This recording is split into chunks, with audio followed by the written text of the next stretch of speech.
Vamos a otras informaciones. Según el último informe e-COVID elaborado por la Universidad de Chile, la Universidad Católica y la Universidad de Concepción, Magallanes continúa siendo la región con la mayor carga de casos nuevos. Esto en una tasa diaria de 38 contagiados por cada 100.000 habitantes. Le siguen Los Lagos, Arica y Parinacota y Aysén. Vamos a profundizar en las conclusiones de este análisis junto a Marcelo Olivares, ingeniero y académico de la Universidad de Chile. Muchísimas gracias, Marcelo, por esta entrevista. Muy buenos días. Muy buenos días, muchas gracias por la invitación.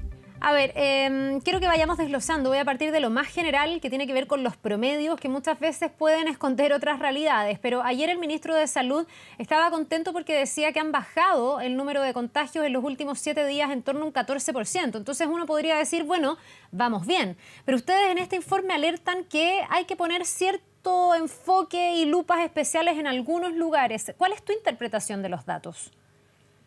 Bueno, efectivamente, si uno mira el promedio nacional, hay una contención temporal de la pandemia, pero un poco el llamado es tener cuidado de que este promedio nacional no refleja las diferencias que hay entre las distintas regiones. Tenemos algunas regiones en donde hemos visto un alza importante de los casos, como por ejemplo en Valparaíso, sobre todo ahora también en la región de Los Lagos, donde ya viene varias semanas subiendo la carga y con un índice de transmisión relativamente alto. La otra alerta tiene que ver con la capacidad del sistema hospitalario. Si miramos el promedio nacional, efectivamente se ve que está relativamente estable la capacidad hospitalaria, pero uno mira regiones como Biobío, como O'Higgins, y estamos viendo que la capacidad hospitalaria está creciendo, está aumentando bastante, y esto va de la mano con la alta carga de infecciones y el crecimiento de estas infecciones. Hay una alerta ahí de que eventualmente el sistema podría volver a colapsar. Por lo tanto, hay que tener cuidado en no distraerse con el promedio.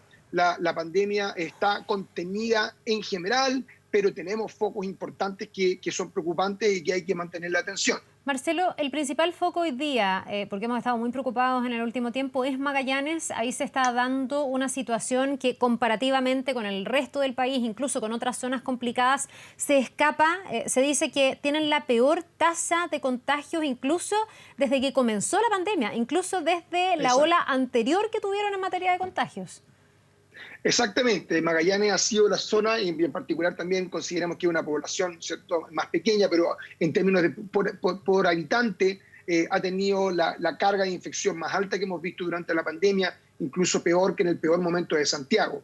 Ahora, los datos están mostrando que se está estabilizando, al menos no están creciendo la carga durante la última semana, y eso puede ser una buena noticia. No significa que haya que relajar medidas, por supuesto, pero al menos nos está indicando que hay una contención temporal y que ojalá, ¿cierto?, manteniendo las medidas que se están tomando, pueda empezar a bajar un poco la carga. Esto está por verse porque nuevamente tuvimos el 18 de septiembre, las fiestas patrias, que de alguna manera genera un patrón distinto en los datos que se están observando, pero al menos estamos viendo que en Magallanes no está creciendo a la velocidad con que venía anteriormente. Ya. Marcelo, ¿qué es lo que en el fondo va indicando si uno está mejor o peor? Porque aquí también hay distintas formas de medir. Algunos miran la positividad, otros miran el número de casos nuevos, otros miran la posibilidad de atajar los nuevos contagios. Ahí se ha dicho mucho que el sistema de trazabilidad es algo súper relevante. En Magallanes, de hecho, se está trabajando para tener un nuevo equipo de trazabilidad, poder sumar personas que buscan a los contactos estrechos de personas que se enferman. ¿Cómo se le pone atajo finalmente a este número de contagios, crees tú? Bueno, es una combinación de medidas y es por eso que en eCovid hemos generado un conjunto de medidas que nos permiten tener entender la situación global de la pandemia. Básicamente hay dos maneras de contener la pandemia. Uno tiene que ver con reducir la movilidad, que es tratar de, ¿cierto?, reducir el número de contactos que tiene una persona. Recordemos que una parte importante de la transmisión del virus se produce antes que la gente presente síntomas. Entonces, la única forma de evitar que ocurran esos contagios presintomáticos es justamente evitar que la gente esté en contacto con muchas otras personas. Y esto es lo que se hace principalmente, ¿cierto?, reduciendo las reuniones de grupo, las reuniones sociales, tratar de, si es que la gente se junta, que se junte en ambientes, ¿cierto?, abiertos, porque sabemos que el virus tiene una mayor transmisión en los ambientes cerrados, porque se transmite, ¿cierto?, vía aerosol.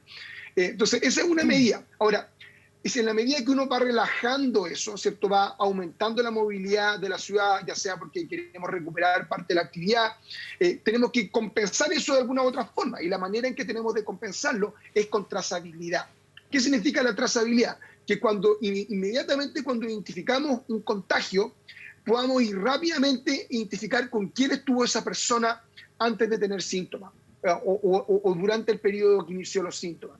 Y de esta forma podemos atajar, ¿cierto?, la transmisión, la cadena de transmisión. Si logramos identificar rápidamente esos contactos, entonces vamos a poder frenar que ese contacto se siga propagando en la población. Entonces esto es una combinación y esto uno lo ve en los otros países, ¿cierto? Los países van relajando las medidas que restringen la movilidad, pero junto con esto tiene que ir un aumento de la trazabilidad para que en algún momento cuando se genere un rebrote, rápidamente poder atajar ese rebrote y que no se y parar la cadena de transmisión. Marcelo, y eso es lo que uno ve, por ejemplo, en países como Nueva Zelanda. Sí, y para ti eso ha ido más o menos de la mano en Chile, en el fondo ir relajando, pero al mismo tiempo ir robusteciendo la trazabilidad para que el relajo no se convierta en un espacio para que los contagios aumenten sin saber quiénes se contagian al final, ¿o falta?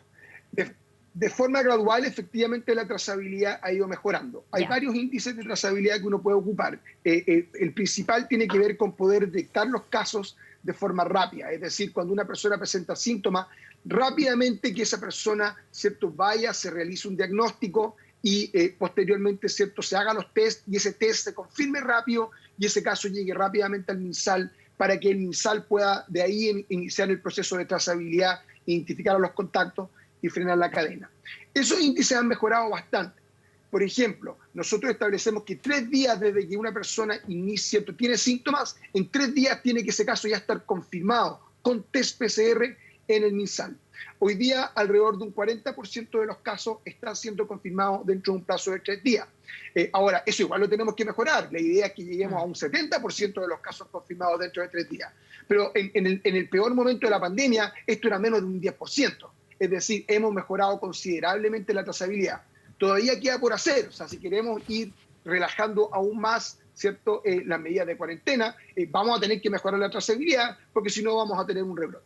Marcelo, hay una ecuación que es bien compleja para las personas y uno no solo lo ve aquí en Chile, lo veía yo, por ejemplo, durante esta mañana en España, como en Madrid, que hay una segunda ola muy relevante, se está de nuevo tratando de poner restricciones a las personas y hay incluso protestas, gente que dice no queremos volver a confinarnos porque en el fondo se ha ido reabriendo todo.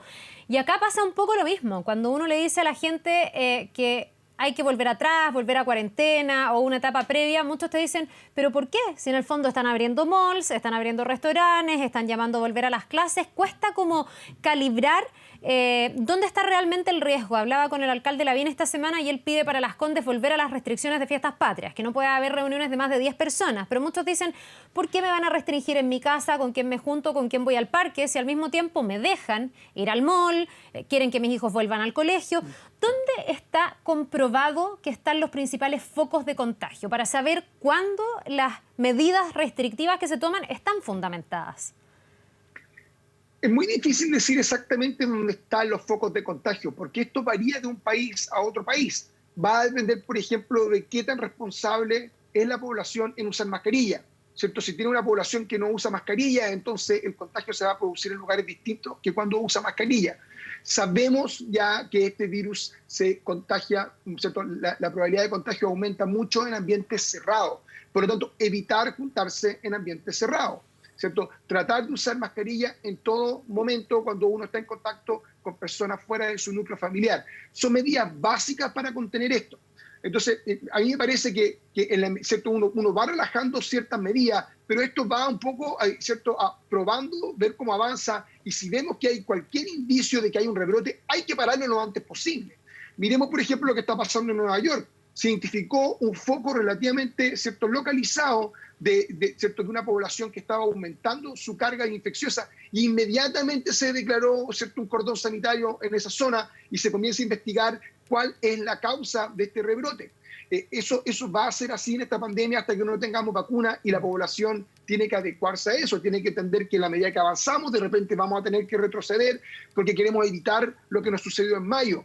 Más vale sobre reaccionar que reaccionar tarde. Sobre reaccionar significa, ¿cierto?, tener cuarentena 1 o 2 semanas. ¿cierto? Tener una reacción tardía significa una cuarentena de 3 meses. Entonces, es mejor reaccionar, ¿cierto? Sobre reaccionar, ¿cierto? Y no llegar tarde, porque las consecuencias son, ¿cierto? Son mucho peores. Sí, algunos ponen en tela de juicio eso de todas maneras, porque ha habido experiencias bien disímiles con las cuarentenas. ¿Tú te acuerdas que al principio se decía que la estrategia de Chile podría haber sido similar a la Argentina, con cuarentenas extendidas? Ellos tuvieron una cuarentena muy larga y resulta que ahora que tenían que empezar a salir, se les dispara la cifra de contagios, de fallecidos también. De hecho, escuché esta semana a la subsecretaria Daza decir que hay que evaluar si las cuarentenas tienen realmente la efectividad que se piensa. ¿Tú crees que la cuarentena es la mejor estrategia para evitar que cuando está empezando a subir la curva de contagios se siga pronunciando esa curva?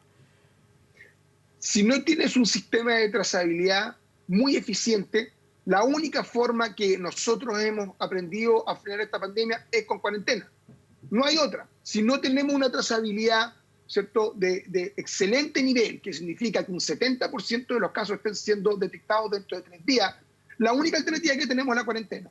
Es la única. Y por lo tanto, tenemos que ir, como mencionaba anteriormente, balanceando entre las distintas medidas que tenemos para contener esta pandemia. ¿Necesitamos mejorar la trazabilidad? Sí, necesitamos mejorar la trazabilidad si es que queremos empezar a relajar, ¿cierto?, las medidas que contienen la movilidad. Entonces, yo creo que tenemos que tener eso en cuenta. Las cuarentenas no es la única medida, pero en ausencia de las otras medidas, si es que no están funcionando bien las otras medidas que tenemos para contener, bueno, la cuarentena es la única opción que tenemos.